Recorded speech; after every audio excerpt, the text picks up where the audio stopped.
আল্লাহ পাক আপনার আমল, আপনার তাকদীর থেকে কোনো বিপদ আপদ সরিয়ে দিয়েছে, আপনি বুঝতে পারেননি। আপনি দোয়া করেছেন, হয়তো মনে হচ্ছে আপনি পান নাই, কিন্তু এর ওসিলায় আল্লাহ পাক আপনার তাকদীর থেকে কোনো বিপদকে মিটিয়ে দিয়েছে, আপনি বুঝতে পারেননি। একটা হচ্ছে দুটার কোনোটাই হয়নি, পরকালে কিয়ামতের মাঠে আল্লাহ আপনাকে দিবেন জন্য জমা রেখেছেন। অতএব দোয়া করলে কোনো লস নাই।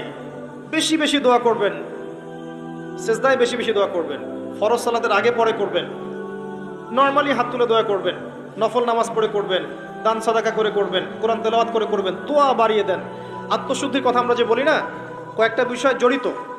বেশি বেশি কোরআন তেলাওয়াত করলে আত্মশুদ্ধি হয়, বেশি বেশি জিকির করলে আত্মশুদ্ধি হয়, আল্লাহওয়ালা মানুষের সহবতে গিয়ে পড়ে থাকলে আত্মশুদ্ধি হয়, বেশি বেশি দোয়া করলে আত্মশুদ্ধি হয়, বেশি বেশি পরকালের কথা ফিকির করলে আত্মশুদ্ধি হয়। এগুলোর খুব বেশি প্রয়োজন। আত্মশুদ্ধি না থাকলে আমরা আগামীতে পথ চলতে পারবো না।